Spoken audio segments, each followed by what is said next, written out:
Oh my God, what a voice. What a great song, too. That is Skyscraper. That is Daniel Schamroth, all the way from the UK. And I believe we have him on Skype. Daniel, is that you? I'm here. Yeah. Can you hear me okay? Absolutely, absolutely. Welcome to the program. I love that song. Oh, cheers, Matt. Thanks for having me. Absolutely, absolutely. By the way, where in the UK are you exactly? So I'm down in the southwest of England, in the UK, which is I'm actually in a place called Plymouth at the moment, which is I think you've got a place called Plymouth where you are, haven't you? We do. We have all kinds of, especially in this part of the country, of course. We have all kinds of cities with duplicate names. I'm in Manchester, for example, and of course. Exactly. I was on Google Maps having a look earlier. It's mad. There's like Portsmouth, which we've got Portsmouth. Yep. Manchester. Plymouth. New England, obviously. Yeah, absolutely, absolutely. So welcome to the show. Tell me about these home demo songs, because my understanding is, from what I read, so these have all been recorded before, but these are new versions of them, kind of stripped down in acoustic. These are just literally just home demos. Okay. Kind of bedroom recordings. So that song there, Skyscraper, I recorded that with a friend of mine in his bedroom setup a few years ago. Oh, okay. And I forgot all about it. And he found it on his laptop one night when we were drunk. He was like, "Oh, I found this song." I was like, "That actually sounds pretty cool." So I sent it to my label, and they loved it, and they just wanted to put it straight out. So we've been putting out as like a series of just demo recordings. Oh, okay. But earlier this year, I recorded a record with a Grammy-winning producer called Guy Massey, which was a really good experience. He's recorded, like, he was at Abbey Road for 10 years, so he's worked with on Beatles records, and he worked with Oasis and some really big, some big artists. Yeah. So that was amazing. But yeah, we've just been kind of going with the kind of homemade home demos the last few releases, and it seems to be going down really well. People really like it, I think. No, they sound incredible. I'm actually kind of stunned when you say that you had recorded that song and then you kind of forgot about it, because it's so good. It's like, how could you forget about it? But that's amazing. I don't know, man. Yeah, I write lots of songs, so I just kind of, I've kind of always written lots of songs, and then I just kind of forgotten about those ones. But yeah, I sent it to Scott, who I work with at the label, and he was like, "We've got to put this out. This is great." Yeah. So yeah, I'm glad we found it that drunken night. Yeah, no doubt. Yeah, it's something we talk about a lot on the show. It's remarkable to live in a time where there's so many different ways that you can record, and you can do something like you said, just, recording something in somebody's bedroom and have it, just come out so great, and then be able to put it out. And it just sounds, when you have something that sounds like it could have been recorded that way, or it could have been recorded in $1 million studio, you don't know the difference. Yeah, exactly. I mean, there's subtle differences that you hear. I mean, the acoustic, the record I recorded earlier this year, and that was in a big studio in London, and we put some live strings on it, and it had a few. It's quite an acoustic record, but it's got a few touches to it, so you can sort of subtly hear the differences. But yeah, there's not a huge difference in a way, and what I'm doing just with these home demos, because it's just me and a guitar and a voice, there's not that much production involved, really. It's just, if you get the vocal sounding nice, get the guitar sounding level, you're away, Absolutely. Are there more of these coming, or have you released all the? Yeah. We literally just released another home demo yesterday. I'm releasing like one track a month. Oh, okay. So you can find these all on my Spotify. Just if you go to Daniel Schamroth on Spotify. You'll find all of these. I released a song yesterday called "Soul on Fire," and then we're going to be releasing every month going into next year. So keep an eye out if you want to hear some more music. I'm glad you mentioned that "Soul on Fire." We'll I do have it in front of me here. We'll actually play that when we end the segment. What's that? Wicked. Thank you very much. Oh, absolutely. No, glad to do it. Yeah. No, I was going to play something of yours at the end, and that's perfect since it just came out. How many more of these do you have? You say, so you're releasing one a month. How many more do you have, or do you even know yet? Are you still finding things? Yeah. I've got a few more from this session that we did a few years ago. Yeah. So I'm going to be releasing a few more of these, and then I'm going back into the studio early next year, and I'll record some. I've got a load of new stuff that I want to record, so I'll be releasing lots of new music. So yeah, there's plenty more where that came from. Excellent. I'm curious about influences, especially in terms of not only your songwriting but your singing. I love your voice, and you. Thanks, mate. You've got one of those voices. You know, you kind of remind me a little bit of some different people, but I can't quite pin it down. I can't think of anyone you sound exactly like. Really? But I was going to say, who do I remind you of? Because I find that interesting. Yeah. Well, actually, what the hell? The guy from I can't remember his name, but the singer from the band America. Are you familiar with that band? Okay. Yeah, I know them. Yeah. Yeah, you kind of remind me of him. I cannot remember his name, unfortunately, but it's in the back of my brain. But yeah, I was thinking about that. Yeah. But like, who's a big influence on you? So I grew up over here in the UK with the Britpop in the 90s. So it was all kind of Oasis and Blur and all of those kind of English Britpop bands. But also, so that was a big influence. Oasis were a big influence on me. But also kind of 60s bands like Beatles and the Stones and the Kinks and all those kind of bands, and then lots of singer-songwriters. I'm massively into like Neil Young, Bob Dylan, all those kind of guys, just people that sit and can do something with a guitar, just guitar and a vocal and a song. I've always loved that kind of simplistic approach. So yeah, all that kind of stuff really.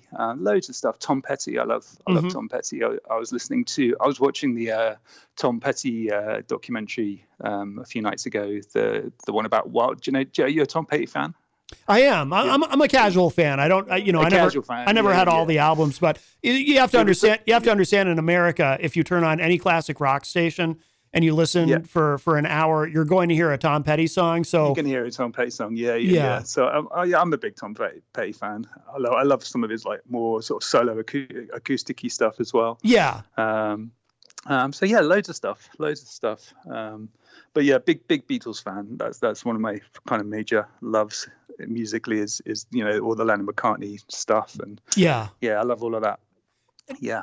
Now, based on what you've told me, I assume that you started writing songs at a really young age. Am I correct? Yeah. So basically, I picked up the guitar I picked up my dad's guitar when I was probably 10 or 11. Yeah. And just as soon as I could play 3 chords, I just started trying to write songs. And it was this really weird thing. I don't know where that came from. I've had no musical training or, no formal classes or anything like that. But I just kind of felt compelled to kind of try and carve a song out of something, and that's just always stayed with me. So yeah, I love writing songs. That's just what I do.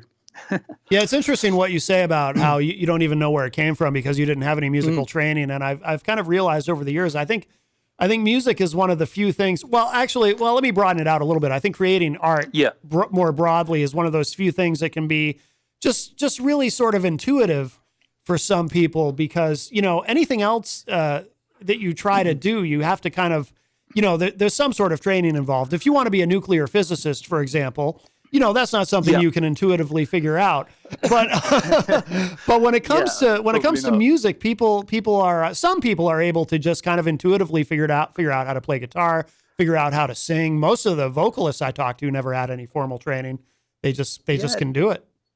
Definitely. I mean, obviously you can learn tricks and you can learn ways of doing things. I mean, I always say I'm not a great musician, I'm a good steady rhythm guitarist, I can, but for me, I sit down with a guitar and that's just a tool so I can find a melody and come up with a song, that's what it's all about for me. Yeah. But yeah, I mean, if you listen to my songs when I was 15, compared to now, there's been a progression. I'd like to think there's been a big progression, Well, yeah. In the way I write lyrics, just with a bit more life experience, that kind of stuff. And you do hone your craft as you get older. Of course. But yeah, some of those songs I wrote when I was 13, I wouldn't really want anyone to play them on the radio. Do you know what I mean? Right.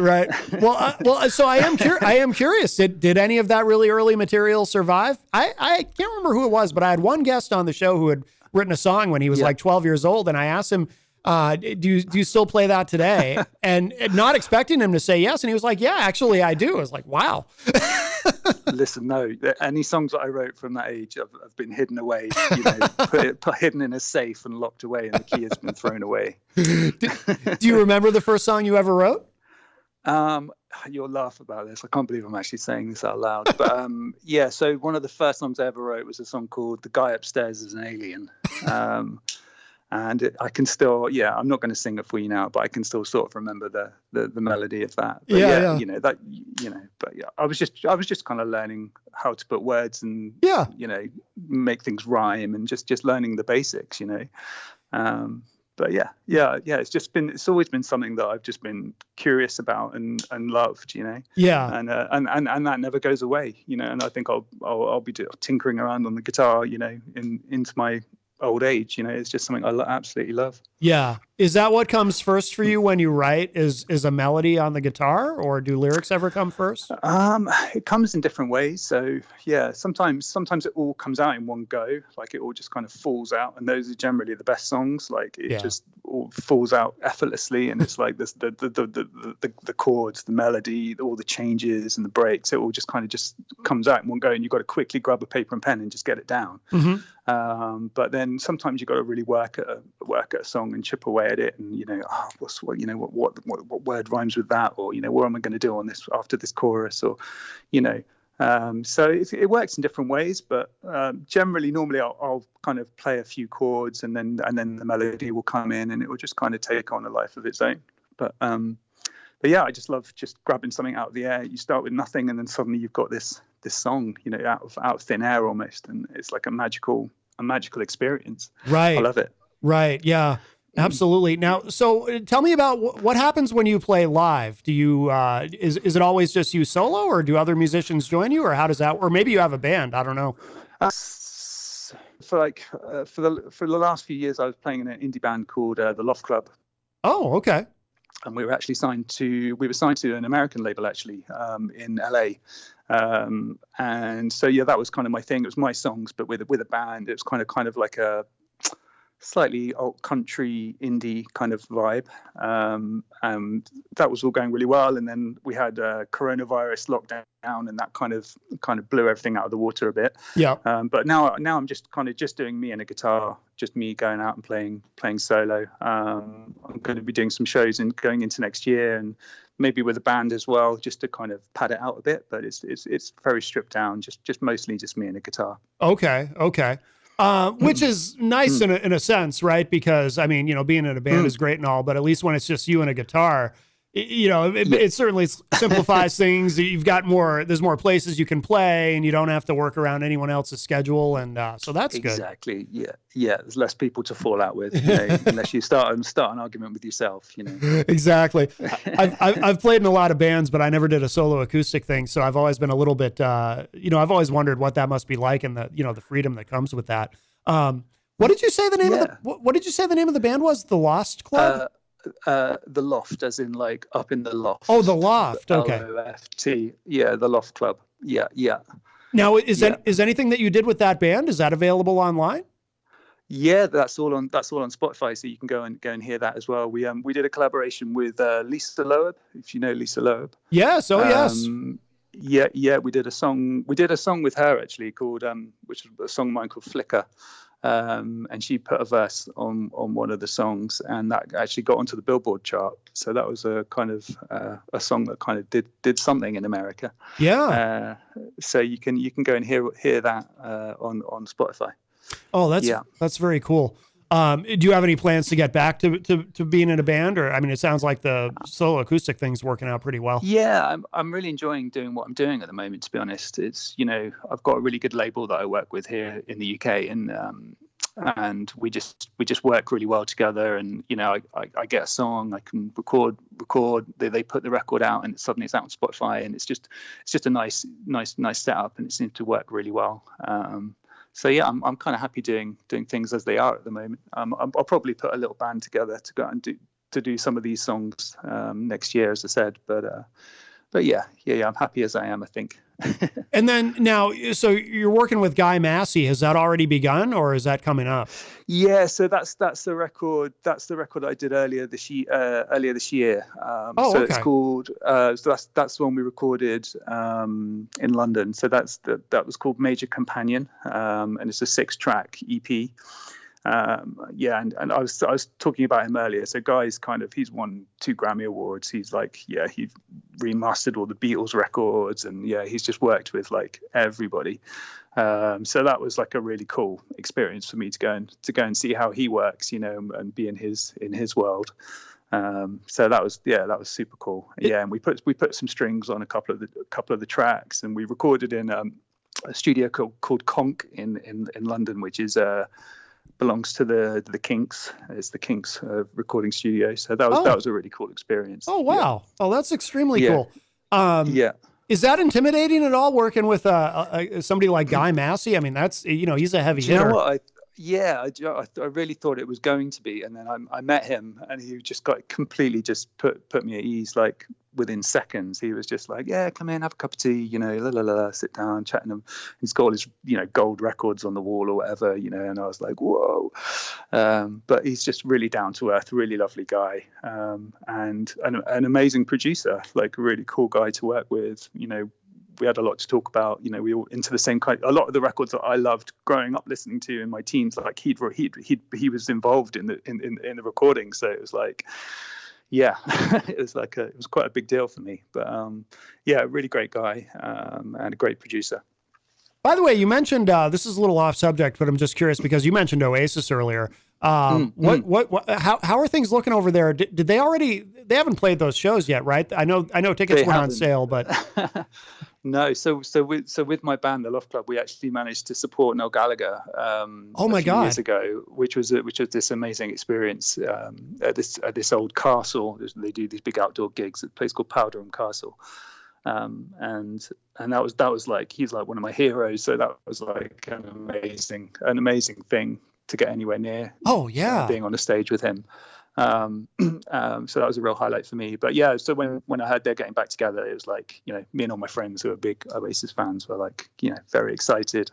But there was this big clamor for tickets, and tickets were going for stupid money, £300-400 a ticket, and sometimes £500 a ticket, so it's a big deal.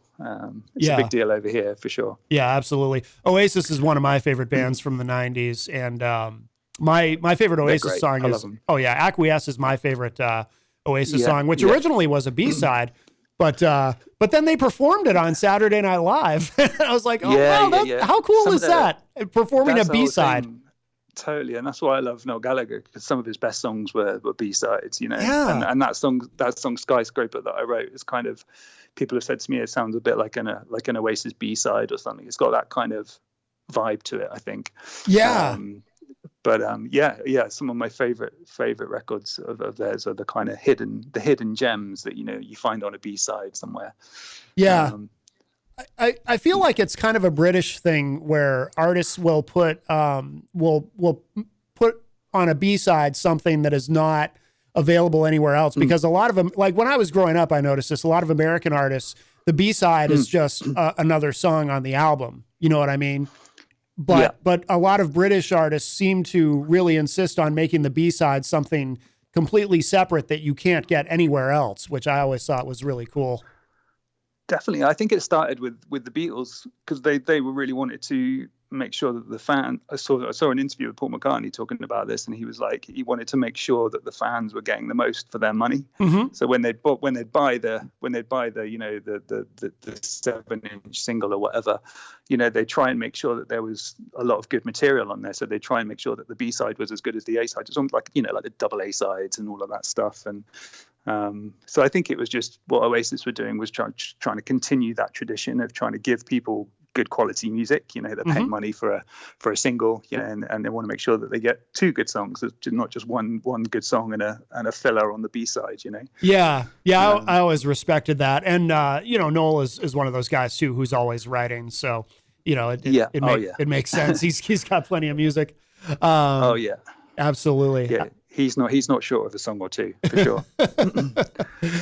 So what do you have? What do you have coming up, Daniel? So you've got you're continuing to release these home demos once a month. That's it. So yeah, song came out yesterday, Soul on Fire, and then there'll be some. We'll be releasing a song every month going into the new year. I'll be going back into the studio early next year to record some new stuff, and then going out and doing some shows and hopefully some festivals next summer. Outstanding. Yeah. Any plans to get to America in the future?